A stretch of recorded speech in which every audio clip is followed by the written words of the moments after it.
വടകരയിൽ നിന്ന് കോഴിക്കോട് നോർത്ത് ജില്ലാ അധ്യക്ഷൻ എന്ന നിലയ്ക്ക് ചുമതല ഏറ്റെടുക്കുമ്പോൾ അത്തരം ആളുകളെ ഒരിക്കലും മറക്കാൻ സാധിക്കില്ല. പയ്യോളിയിലെ നമ്മുടെ പ്രിയപ്പെട്ട മനോജേട്ടൻ, വളയത്തെ പൊക്കേട്ടൻ, നമ്മുടെ പ്രിയപ്പെട്ട ഭാസ്കര മാഷ് വാണിമേലുള്ള കുമാരേട്ടനും സുരേന്ദ്രേട്ടനും വളയത്തെ മനോജേട്ടനും നെട്ടൂരിലെ അനൂപേട്ടനും ബാബുവേട്ടനും MP കുമാരേട്ടനും അരൂരിലെ KM രാജേട്ടനും എല്ലാം നമ്മുടെ സംഘടനയ്ക്ക് വേണ്ടി ഉയിര് കൊടുത്തവരാണ്. ആ ബലിദാനികളെ ആദ്യം തന്നെ ഓർമ്മിക്കുകയാണ്. അവരുടെ വീരസ്മരണകൾക്ക് മുന്നിൽ ആദരാഞ്ജലികൾ അർപ്പിക്കുകയാണ്. അവരെ മാത്രം ഓർമ്മിച്ച പോരാ. ഒരു 2 ആഴ്ച മുമ്പ് ഞാൻ കണ്ണൂർ സെൻട്രൽ ജയിലിൽ പോയിരുന്നു.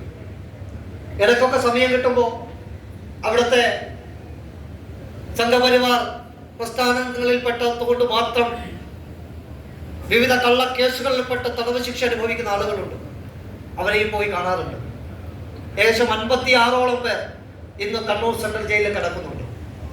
അവർ ചെയ്ത കുറ്റം എന്ന് പറയുന്നതോ അവർ RSSകാരനായി പോയി, BMSകാരനായി പോയി, BJP ആയി പോയി എന്നത് മാത്രമാണ്. അവരോട് സംസാരിക്കുമ്പോൾ സ്വന്തം മകളെ കാണാൻ സാധിക്കാത്ത, മകനെ കാണാൻ പറ്റാതെ,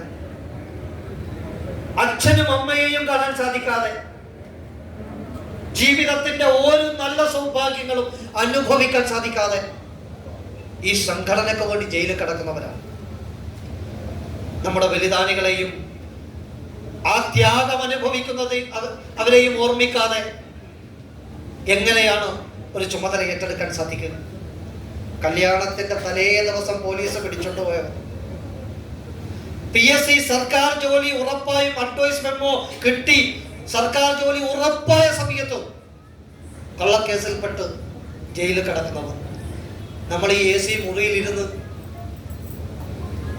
വലിയ രീതിയിൽ സംസാരിക്കുമ്പോൾ ആ 4 ചുമലുകൾക്കുള്ളിൽ ഒരു പരാതിയും പരിഭവവും ഇല്ലാതെ, സംഘടനയെ ഒരു കുറ്റം പോലും പറയാതെ പ്രതീക്ഷയോടുകൂടി ജീവിക്കുന്ന ആളുകളുണ്ട്.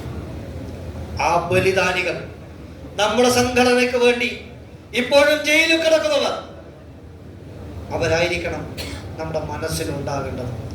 നേരത്തെ സംസാരിച്ചപ്പോൾ എങ്ങനെ മുന്നോട്ട് പോകണം എന്നതിനെ കുറിച്ച് ഒരുപാട് പേർ പറഞ്ഞിട്ടുണ്ട്. അതെല്ലാം ശിരസ വഹിക്കുന്നു. വടകര പോലുള്ള ഒരു ജില്ല, സംഘടനാപരമായിട്ട് വലിയ പാരമ്പര്യമുള്ള ഒരു ജില്ല, ആ ജില്ലയെ സംബന്ധിച്ചിടത്തോളം ആ ജില്ലയുടെ അധ്യക്ഷ സ്ഥാനത്തേക്ക് വരുമ്പോൾ എനിക്ക് പൂർണ്ണമായിട്ടുള്ള ബോധ്യമുണ്ട്. ഞാൻ ഏറ്റെടുക്കുന്ന ചുമതല അത് എളുപ്പമുള്ള ചുമതലയല്ല, ഏറ്റവും ഉത്തരവാദിത്തമുള്ള ചുമതലയാണ്. ഞാൻ ജനിച്ച മണ്ണാണ് വടകര. വടകരയിലെ എല്ലാ ആളുകളെയും എനിക്ക് നേരിട്ട് അറിയാം. പ്രധാനപ്പെട്ട ആളുകളെയെല്ലാം ABVP കാലം മുതൽ എനിക്ക് വളരാനുള്ള എല്ലാ സഹായവും ചെയ്തു തന്നവരുടെ മണ്ണാണ്. ഞാൻ നേരത്തെ പറഞ്ഞപ്പോൾ അപ്പുണ്ണിയേട്ടന്റെ പേര് പരാമർശിച്ചിട്ടില്ല. ABVP കാലത്ത് മുദ്രാവാക്യം വിളിച്ച് നടക്കുമ്പോൾ രാജേഷേട്ടനും അപ്പുണ്ണിയേട്ടനും എല്ലാം, ബാലകൃഷ്ണനൊക്കെ ഉണ്ടായിരുന്നത് BMS ഓഫീസിലും പൂർണ്ണ പിന്തുണ നൽകിക്കൊണ്ട് എല്ലാ പ്രവർത്തനങ്ങൾക്കും ഈ വടകരയിൽ നിന്ന് പ്രോത്സാഹനം തന്ന ആളുകളാണ്. എന്നോട് ചോദിച്ചിട്ടുണ്ട്, നീ BMS ആണോ RSS ആണോ ABVP ആണോ? വടകരയിൽ BMSന്റെ പ്രകടനത്തിൽ നമ്മളുണ്ടാവും, BJPന്റെ പ്രകടനത്തിലുണ്ടാവും, ABVPന്റെ പ്രകടനത്തിലുണ്ടാവും. കാവിക്കോടി കണ്ടിട്ടുള്ള എന്ത് പ്രകടനം ഉണ്ടാവുമല്ലോ അതിൽ ഞാനുണ്ടാവും. അപ്പോൾ ഏട്ടൻ പറയും, നാളെ ഹർത്താലാണ്, BMSന്റെ ഹർത്താലാണ്, മുദ്രാവാക്യം വിളിക്കണം. ഒന്നിലൊന്ന് ഞങ്ങൾ മുദ്രാവാക്യം വിളിക്കും. നാളെ നടക്കും ഹർത്താലിൽ കടകമ്പോളം അടച്ചുകൊണ്ട് വാഹനങ്ങൾ നിർത്തിക്കൊണ്ട് സഹകരിക്കണം നാട്ടുകാരെ. ഈ പ്രകടനം അപ്പോഴാണ് ചോദിച്ചത്, ഈ സത്യത്തിൽ ABVP ആണോ BMS ആണോ? നമുക്ക് ആ കാവിക്കൊടി എന്ന് പറയുന്നത് വല്ലാത്തൊരു വികാരമാണ്. BMS വേറെ, RSS വേറെ, വിശ്വഹിന്ദു പരിഷത്ത് വേറെ എന്നൊന്നുമില്ല. കൊയിലാണ്ടിയിൽ പഠിക്കുന്ന കാലഘട്ടമൊക്കെ സത്യമൊക്കെയൊക്കെ പറഞ്ഞു.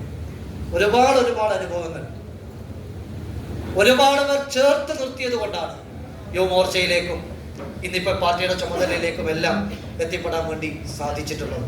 എന്തായാലും ഈ സമയത്ത് കുറേ പേര് ഓർമ്മിക്കേണ്ടതുണ്ട്.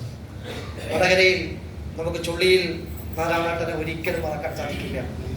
ചുള്ളിയിൽ നാരായണേട്ടനെ ഈ സമയത്ത് ഓർമ്മിക്കുകയാണ്. അതുപോലെ നമ്മുടെ പ്രിയപ്പെട്ട CP കണ്ണേട്ടൻ വളയത്തെ നമ്മുടെ ഗംഗാധര മാഷ്, വടകരയിലെ പ്രിയപ്പെട്ട കടത്തലാണ് ബാലകൃഷ്ണ മാഷ്. നോമിനേഷനൊക്കെ ഫില്ല് ചെയ്യാൻ എന്നെ പഠിപ്പിച്ചത് ബാലകൃഷ്ണ മാഷായിരുന്നു. ബാലകൃഷ്ണ മാഷിന്റെ ഒക്കെ ഒരു വിയോഗം എന്ന് പറയുന്നത് ഏറെ വേദന ഉണ്ടാക്കുന്നതാണ്. അതുപോലെ തന്നെ ജന്മഭൂമിയുടെ എല്ലാ പ്രവർത്തനങ്ങൾക്കും മുന്നിലുണ്ടായിരുന്ന നമ്മുടെ പ്രിയപ്പെട്ട രാജമാഷ്, അങ്ങനെയുള്ള കുറേ പേർ സംഘടനാ പ്രവർത്തന രംഗത്തെ കൈപിടിച്ച് ഉയർത്തിയ കുറേ അധികം ആളുകൾ. എല്ലാവരുടെ പേരൊന്നും ഞാൻ പറഞ്ഞിട്ടില്ല, എനിക്ക് പൂർണ്ണ ബോധ്യമുണ്ട്. എല്ലാവരെയും ഈ സമയത്ത് സ്മരിക്കുകയാണ്. വടകരയെ സംബന്ധിച്ചിടത്തോളം നമുക്ക് വലിയ ഉത്തരവാദിത്തങ്ങളുണ്ട്.